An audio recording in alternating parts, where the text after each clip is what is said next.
Oi amigo, tudo bom? Bem-vindo a mais um Pausa pro Café com Mário Mancuso. Hoje eu vou trazer um vídeo que eu gravei faz muitos anos, um vídeo antigo onde eu vou contar como que foi a minha conversão ao cristianismo. Curta, compartilhe, se inscreva no nosso canal e deixa aqui seu like. Bora para mais um vídeo.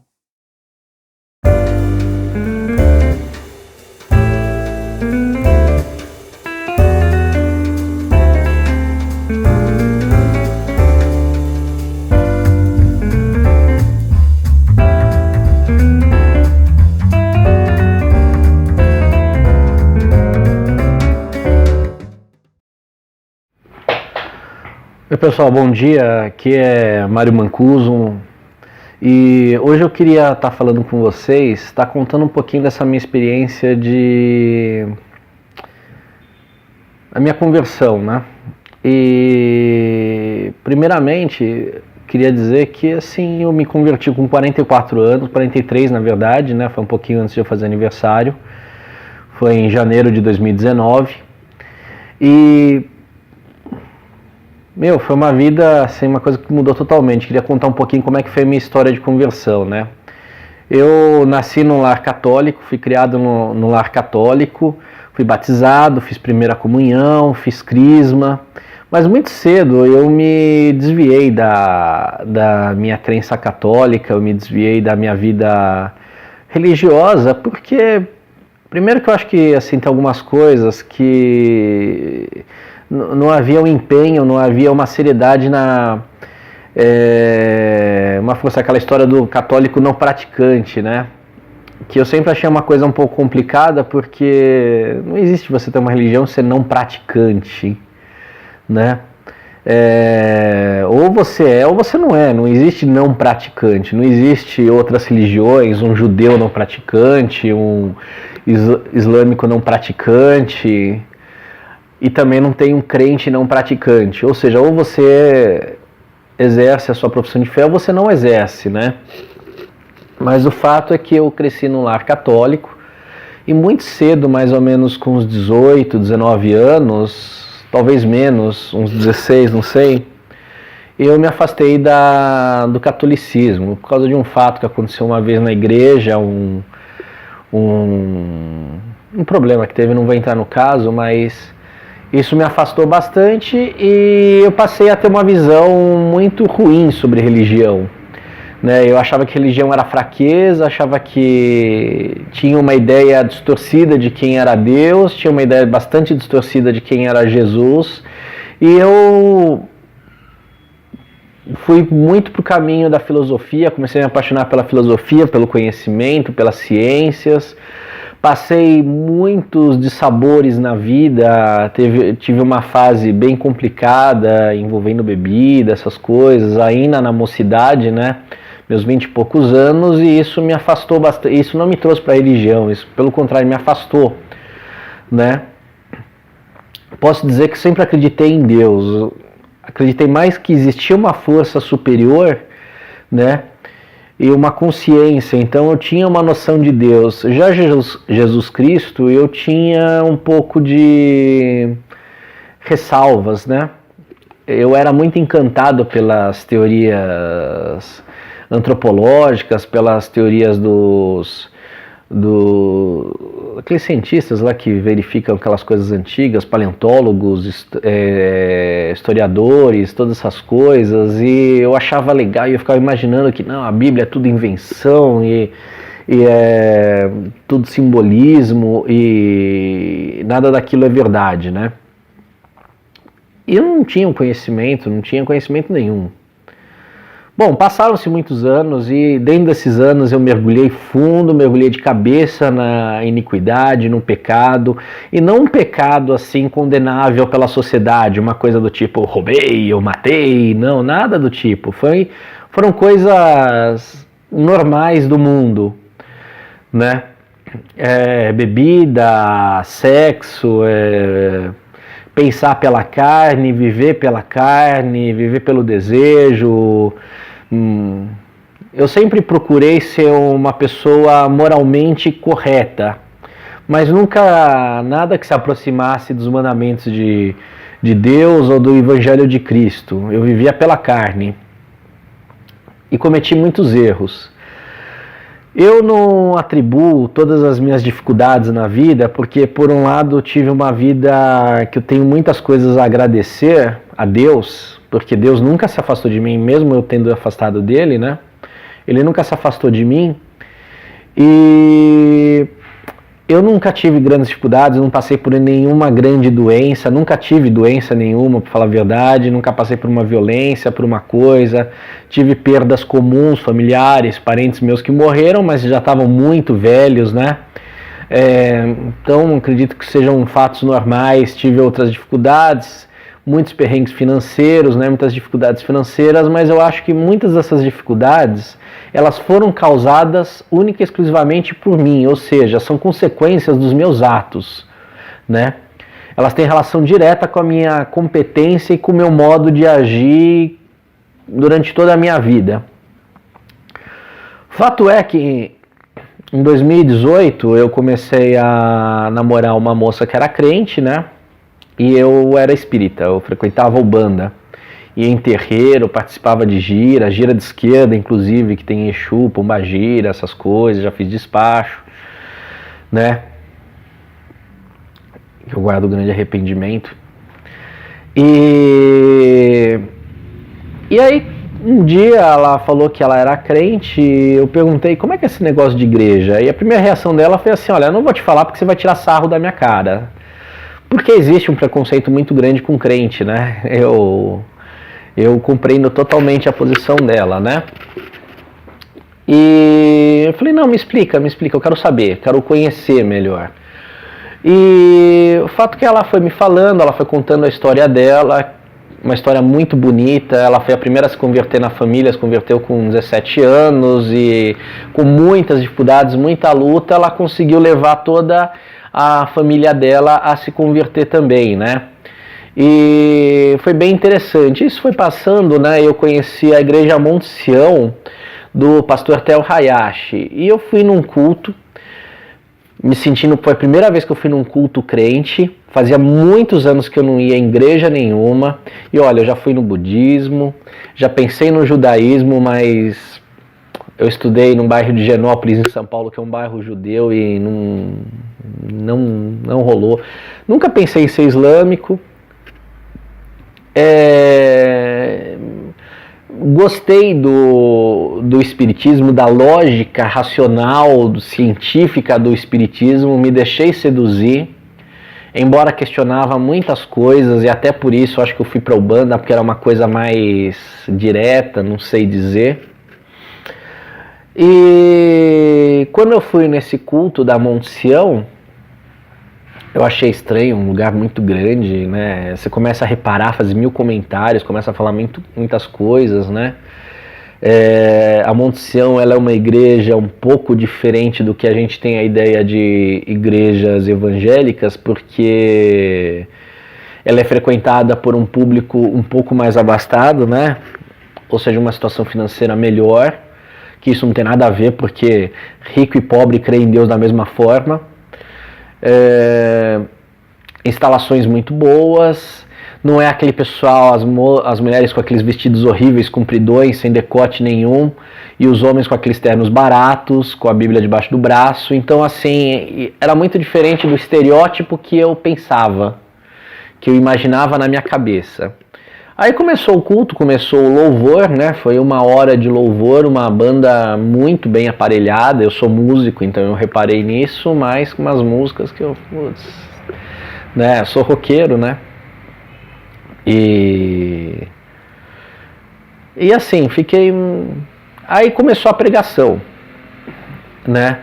E a pregação eu fiquei encantado pela simplicidade, pela humildade do pastor, e humildade não no sentido de parecer um pobrezinho, coitado, abnegado. Não, ele tinha muita autoridade, ele tinha uma imponência, né? O pastor Tel Hayashi é uma pessoa que você vê ele pregar, você fala, nossa, uau, né? Tem cara de menino, fala, nossa, esse menino aí é brabo, hein? Mas muito conhecimento e muita propriedade, mas humildade no sentido de se reconhecer como alguém que está prestando um serviço, que é um servo da palavra e não o dono do show, não o destaque do lugar, né? Ou seja, mais um estereótipo que quebrou do que eu imaginava de crente, porque eu pensei que em toda igreja de crente o pastor fosse o superstar, né? Que ele entrava, as pessoas vinham abaixo, tipo, gritavam o nome dele. Não, não é assim que acontece lá. E em outras igrejas que eu vinha conhecer depois também, né? Aliás, isso não é a realidade do meio evangélico, do meio crente, né? Crente dizendo também outras denominações. Mas o fato é que, assim,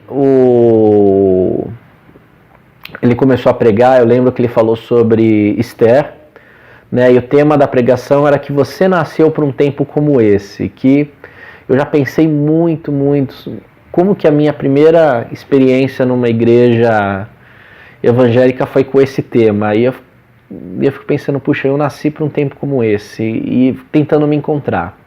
Fato que depois disso eu comecei a me interessar bastante e eu fui buscar outras pregações do Theo. Descobri podcasts, descobri vídeos no YouTube, descobri sites, reportagens e comecei a ouvir e perdão, e entender melhor a palavra dele, entender melhor as pregações dele, o que ele dizia, o que ele falava, como que funcionava, né? E aí foi passando o tempo, né? Isso foi em setembro. A gente não conseguiu mais ir na igreja durante aquele ano. Engraçado, curioso, né? Sempre no domingo tinha alguma coisa, que ia desde preguiça ou ter algum compromisso. A gente não foi mais, né? Veio outubro, veio novembro, veio dezembro, a igreja entrou de férias. Aí veio janeiro. Janeiro a gente viajou, fizemos uma grande viagem juntos, né? Eu, a minha namorada Jan e as crianças fomos passar uma semana fora num hotel, né? E estava acontecendo um evento que acontece todo ano, que chama 7 Noites de Sião, que são 7 pregações seguidas, uma cada dia da semana, né? Uma atrás da outra, com grandes convidados, e é um evento fantástico, onde há um mover do Espírito Santo muito grande, há uma presença de Deus muito grande. E eu continuei escutando as pregações pelo áudio. Eu ia fazer exercício, né? Na época eu estava fazendo exercício, estava treinando, e eu botava o fone e ficava escutando, né? O podcast, ficava vendo algum vídeo, etc. Eu escutava bastante, eu já estava mais inteirado, né? O fato que foi no dia 27 de janeiro de 2019, eu fui num culto, acordei o culto das 8 horas da manhã. A gente gostava de ir no primeiro para o dia render.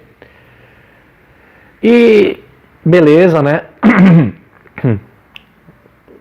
Já estava com uma percepção diferente, eu já gostava mais das músicas do louvor, né? Já me sentia melhor, já orava mais, estava começando a orar, aprendendo a orar. E no final o pastor disse: olha, quem quiser um pedido de oração, por favor, venha aqui para frente. E foi nesse momento que eu aceitei Jesus, né? E eu queria citar agora uma passagem da carta de Paulo aos Romanos, capítulo 10, versículo 9 e 10, porque explica bem o que aconteceu. Se com tua boca confessares ao Senhor Jesus e em teu coração creres que Deus o ressuscitou dentre os mortos, serás salvo, visto que com o coração se crê para a justiça e com a boca se faz a confissão para a salvação. Ou seja, foi nesse momento que eu fiz exatamente isso. Eu confessei os meus pecados para o Senhor Jesus. Não é que eu fiquei 1 hora que tinha pecado, né? Umas 2 horas falando com a moça, mas eu aceitei Jesus como meu mestre, como meu Senhor, como meu Salvador, como Filho de Deus, e me entreguei minha vida para Deus. Mano, cara, foi uma experiência incrível. Foi uma experiência incrível. A vida inteira, como eu falei, eu fui em igreja católica, fui em muitos centros, fui em culto budista, fiquei 1 hora lá ajoelhado fazendo nunca senti nada, nenhum arrepiozinho na nuca, nenhum, né? Eu lembro quando eu ia em centro espírita que eu via aquelas coisas, o pessoal rodando e acontecendo, aí eu ficava assim, olhar, nada. Nesse dia, no dia 27, quando eu aceitei Jesus, eu fui tomado por uma coisa, eu comecei a chorar, mas eu chorava de soluçar, sabe aquele choro que você vai soluçando, que você não consegue respirar? Eu fui tomado por uma coisa, eu lembro que a moça que orou por mim, ela era mais baixa do que eu, né? Era uma moça relativamente magra, assim, e eu pensei assim, nossa, eu vou cair, essa moça não vai me segurar, que eu pesava mais de 90 quilos, estava um pouquinho mais gordinho na época, né? Tava com quase 100 quilos. E eu pensei assim, eu vou cair, essa moça não vai me segurar. Mas o que é interessante é que acontece isso e você mantém a sua consciência, você mantém pleno domínio do seu corpo, da sua mente, da sua consciência. Por quê? Porque quando o Espírito Santo ele entra em você, ele entra de uma forma gentil. Ele não te possui, ele não toma o seu corpo. Tá? Ele entra de uma forma gentil. Mas eu sei que naquele momento o Espírito Santo entrou no meu coração. Daí pra frente as coisas passaram muito rápido e eu não sei descrever exatamente. Mas eu sei que eu passei a orar todos os dias, passei a ler a Bíblia incessantemente, passei a buscar Deus, ouvir pregação, e cada dia mais, cada dia mais, cada dia mais, né? Mas uma coisa que eu queria focar, além de contar essa história, né? Primeiro foi na intensidade da experiência, que foi muito grande, foi uma coisa assim inesquecível que me emociona. Várias outras vezes eu senti a presença de Deus, eu senti a presença do Espírito Santo, E assim, meu amigo, eu vou ser sincero pra você, eu não sou um cara daqueles que qualquer coisinha, eu senti, eu saio rodando. Não, eu não sou desse tipo de pessoa, eu sou um cara bem pragmático, eu sou um cara assim que analisa, que olha, fica quieto, olhando, falando, será que isso é assim mesmo? Será que isso tá acontecendo assim mesmo? E... sabe, é uma coisa que acontece às vezes, não sei se você já viu em filme, quando alguém chega e bate com um pedaço de pau na perna de alguém, a pessoa cai de joelhos, né, cai de joelhos, fazer aqui na câmera. Várias vezes eu senti esse tipo de coisa, e isso é incrível, isso é uma coisa inacreditável, uma coisa... E você sentir a presença de Deus, você sentir Ele falando com você, você sentir Ele junto de você. E tem um outro aspecto que eu queria focar, que é o seguinte... que é você pensar que você está sendo salvo. Nesse dia hoje que eu estou gravando esse vídeo, eu tenho vários problemas na minha cabeça, várias tribulações, várias coisas que eu estou preocupado e que eu tenho que resolver. Superei outras, tem outras que eu vou ter que esperar, enfim, problemas normais como acho que todo mundo tem. O que eu quero dizer? Você virar crente não torna a sua vida mais fácil. Não é assim que de repente os seus negócios todos dão certo. Eu lembro que eu estava empregado, né? No dia seguinte do meu batismo, o batismo nas águas, eu fui mandado embora do meu emprego. No dia seguinte, eu saí de lá rindo. Eu falei, né? Mas, como diz a palavra, tudo que vem corrobora para o nosso bem. Deus está sempre conosco, Deus é absoluto, Deus é todo poderoso e Deus é bom. Tá? Deus é a bondade infinita, Ele nunca se separa. Por quê? Porque ou você acredita que Ele é absoluto, que Ele é pleno, que Ele está sempre presente, porque não existe Ele estar meio presente. Não existe Deus te esqueceu, não existe Deus te castigou, Deus não olha para você e olha para o outro, não existe isso, porque se existisse Ele não seria perfeito. Como Ele é perfeito, como Ele é bom, como Ele é todo poderoso, Ele está sempre com você. Só que as coisas não funcionam pela nossa cabeça, pela nossa mente. Não é o nosso tempo, não é a nossa forma de agir, não é o que a gente quer, não é o que a gente deseja, não é o que a gente acha melhor. Deus ele tem uma visão lá na frente. As escrituras falam, né, que, acho que é em Isaías, eu ainda não cheguei no ponto que eu decorei os versículos, e eu deixei poucas colas aqui, na verdade eu deixei só 2 versículos de cola. Mas acho que em Isaías que fala que Ele nos conhece desde o nosso ventre. E é verdade, Deus conhece a vida inteira. Eu vejo hoje, eu fico pensando na minha vida, e mesmo uma vida cheia de pecado, de iniquidade, uma vida que eu andei no erro, e uma das coisas que eu considero mais grave é que eu andava no erro achando que eu estava certo. Ou seja, eu não era um pecador convicto, eu não estava pecando falando, eu estou fazendo errado, eu sou mal. Não, eu achava que eu era bom, eu achava que eu estava fazendo certo, eu achava que eu era justo, eu achava que o que eu acreditava era verdade, de que todo esse papo de crente, ser crente era baboseira. Bom, a primeira coisa que eu vi é que eu não conhecia absolutamente nada da Bíblia, tá? Mesmo até os meus 16 anos, 17 anos, ter tido aula de religião, estudado em colégio de padre, ter convivido com a Bíblia. Minha mãe tinha uma Bíblia em cima de uma mesinha que a gente não podia nem chegar perto, porque era o livro sagrado, você não podia encostar com a mão suja, né? Tinha que lavar 3 vezes, passar álcool, etc, né? A gente não podia chegar perto, ia na igreja todo domingo, participava, via a liturgia, blá blá blá, blá blá blá. Eu não conhecia nada da Bíblia, não conhecia, né? E só depois que eu li ela, hoje no dia que eu estou gravando esse vídeo, eu li metade dela. Já li quase todo o Novo Testamento, falta Apocalipse, que eu quero deixar por último. E já li uma boa parte do Antigo Testamento, né? Li o Gênesis, Êxodo, Deuteronômio, li Samuel 1 e 2, li Reis, li Ruth, li Josué, li Provérbios, li Eclesiastes e outras partes, assim, alguns salmos, etc, né? Livro de Esther eu não li, mas eu já ouvi várias vezes, assim, durante o culto a gente abriu e ouvi passagens, Isaías, etc, né? Mas você vê que você não conhece a palavra. E conhecer a palavra não é você ler uma vez. Você lê várias vezes, você revisitar, e você pensar, e você refletir. Eu leio todo dia, eu leio Provérbios. Todo dia. Um cara da igreja lá me ensinou, ó, dia 1 você lê o capítulo 1, dia 2 você lê o capítulo 2. Então, claro, todos os dias eu leio o capítulo correspondente. E sempre tem coisa nova. É impressionante. Eu não sei se eu que tenho um problema de memória ou se a Bíblia que ela é super dinâmica e sempre te renova, né? Mas todo dia tem coisa nova. E eu leio todos os dias, né?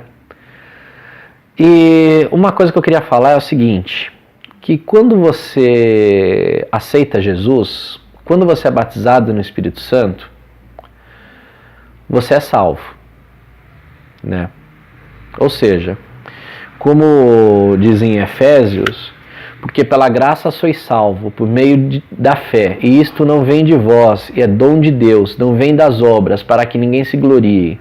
Então não interessa o que você faz, o que você deixa de fazer, não interessa se você é uma boa pessoa, se você é caridoso, se você faz boas ações, etc, etc, etc. Você é salvo a partir do momento que você aceita Jesus no seu coração. Isso é uma coisa muito séria. É muito complexa de se entender, porque a nossa mente humana, a gente avalia por obras. Existe uma certa meritocracia na nossa crença religiosa, talvez mais do que na nossa sociedade, onde seria mais oportuno haver isso, né? Mas nós somos salvos pela graça de Deus, pela vontade mediante a fé, ou seja, a fé é você crer no que você não está vendo e esperar aquilo que é improvável. Isso está em Hebreus capítulo 11, versículo 1. Né? Então, você está salvo. E a partir do momento que você está salvo, que você confessa seus pecados, você é liberto de tudo aquilo, perdoado de tudo aquilo que você fez, viveu, pactuou na sua vida anterior. Todos os pecados, tá? Todos, não tem aqui, mas sabe, no ano de 2002 eu peguei e fui num centro e fiz um despacho e cortar a cabeça da galinha e falei pro demônio isso. Se você se converter a Jesus, o sangue de Cristo te livrou disso, tá? É claro, procure um pastor e converse detalhadamente com ele, um pastor de confiança, tá? Eu não sou pastor, mas Jesus Cristo perdoa a nós de todos os pecados. Ele morreu na cruz, o sangue dele derramado na cruz é para a justificação, né, o perdão, a remissão de todos os nossos pecados. Ou seja, a partir da morte de Jesus na cruz, nós podemos ir para o céu. A partir do momento da nossa conversão, a partir do momento que nós aceitamos e entregamos nosso coração, nosso espírito, não é nossa alma, é nosso espírito para Jesus Cristo e para Deus Pai. Tá? E como Paulo diz em Romanos, a gente confessa ao Senhor os nossos pecados, né? Em nosso coração a gente crê em Deus, que Deus ressuscitou Jesus dos mortos, a gente acredita nos milagres, acredita na divindade de Jesus, na trindade, que Deus é Pai, é Filho e é Espírito Santo, e a gente confessa isso publicamente com a nossa boca, ou seja, você tem que falar, você tem que proclamar para todo mundo, tá? Você está salvo. E as obras? As obras é porque a partir do momento que você está com Jesus Cristo, que você aceitou a Jesus Cristo, que o Espírito Santo entra em você, nesse mesmo instante, você vai querer fazer Deus feliz, você vai querer seguir os passos de Jesus Cristo. Então você vai buscar uma vida em santidade. Então automaticamente você vai buscar fazer obras boas de acordo com o que diz o Evangelho, com o que diz a palavra de Deus. Não é que são as obras que te salvam, as obras elas são consequências da sua salvação, entende? O pensamento ele é um pouco diferente, né? E uma coisa que eu penso muito para terminar meu vídeo, era para fazer um vídeo de 5 minutos e já estou há quase meia hora aqui, é que o que me sensibiliza mais é pensar que eu não vou para o inferno, que eu vou para o céu, que eu vou para graça, para a glória de Deus. Né? E eu não falo isso com arrogância, eu não falo isso querendo dizer, eu sou bom, porque se eu fosse também não ia adiantar nada, porque como eu acabei de dizer, não é por obras, tá? Eu vou para o céu pela graça de Deus, pela fé em Jesus Cristo, pelo sangue de Jesus Cristo derramado na cruz. Eu estou salvo, eu tenho certeza que eu estou salvo. Se agora você estiver vendo esse vídeo e espero que não aconteça, mas se eu tenho um infarto fulminante, caio morto agora, eu abro o olho e eu estou no céu. Tá? Como você também, você aceitando a Jesus Cristo e passando a ter uma vida com Cristo, você também vai para o céu. Tá? Você aceitando Jesus Cristo como seu mestre e Senhor, acreditando nos seus milagres, acreditando que Ele morreu para a remissão dos nossos pecados, que Ele ressuscitou em carne, tá? Ressuscitou em carne, que Ele subiu aos céus, que Deus é único e todo-poderoso, mais poderoso que qualquer coisa, mais poderoso que a crise econômica, mais poderoso que o Donald Trump, mais poderoso que qualquer maldição, demônio, feitiço, coisa, né? Se você acreditar isso com fé, e aí você vai buscar naturalmente uma vida em santidade, ou seja, você vai começar a pensar, eu não vou fazer isso porque não agrada a Deus, eu não vou fazer aquilo porque vai contra o que Jesus disse, não vou... Você vai automaticamente mudar o seu comportamento, você vai mudar a sua mente, né? Os gregos falavam metanoia, né? Um termo que a gente fala muito na igreja, né? Metanoia. Você vai mudar a sua visão da vida, né? Você vai passar a andar em santidade, você vai ter curiosidade para conhecer mais sobre Deus, para conhecer mais sobre a palavra, o agir, o pensar de Deus, aí você vai ler a palavra, né? Você vai orar mais, porque você vai conversar com Jesus Cristo, você vai chegar só, Jesus, sabe, eu estou passando por isso e aquilo, você vai agradecer, você vai ver as bênçãos na sua vida.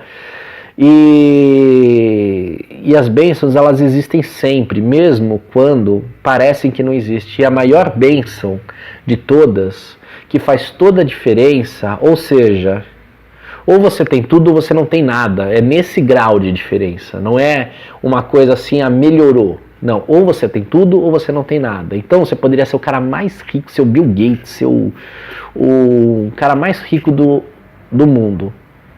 Você vai durar 90 anos no máximo, não sei, né? 100 anos, por aí. E você morre e vai pra perdição, vai pro inferno. Mário, mas radical, né, meu? Não, ou você vai pro céu ou você vai pro inferno. Só tem 2 lugares, né? Ou é um ou é outro, né? Ou seja, você não tem nada. Você não tem nada, porque o que a gente tem aqui no mundo não é nada, é poeira.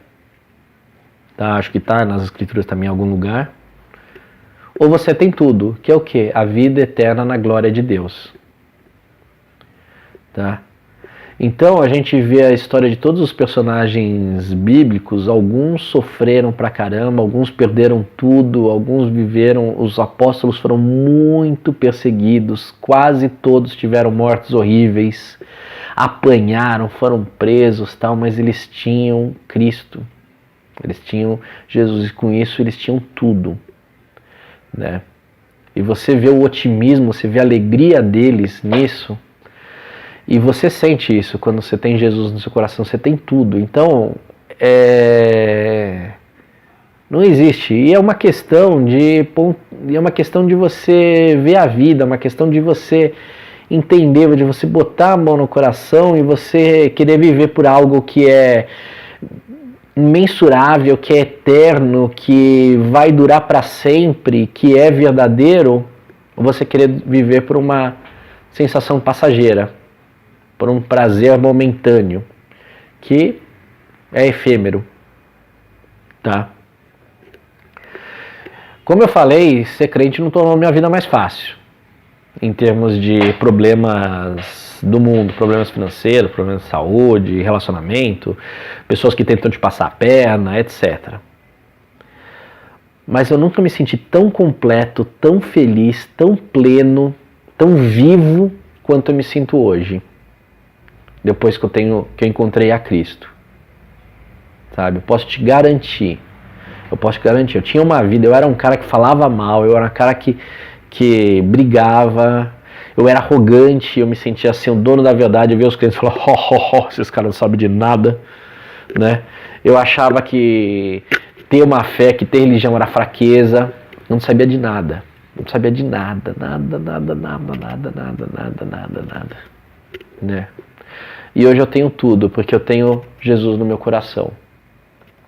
Porque Deus está comigo. Em todos os momentos, mesmo momentos de maior aflição, eu tenho sempre uma oração, tenho sempre uma passagem, uma palavra, um sentimento aqui. Tenho sempre o Espírito Santo junto de mim. Então, meu amigo, pense bem. É a diferença entre você ter tudo e você não ter nada. Tá? Se você aceitar Jesus, você vai ter tudo. Eterno, imensurável, para sempre. Você vai estar na graça, você vai ter a certeza que seja lá o que acontecer, você está salvo, você está na graça, Deus está com você. Tá? Ou você vai pela própria conta e só lamento. Beleza, meu amigo? Então, assim, deixe seus comentários aqui, deixe o seu joinha, siga o nosso canal, aperte lá o inscrito, né? Se inscreva no nosso canal, siga a gente. Muito obrigado e até o próximo vídeo. Fiquem com Deus e até mais.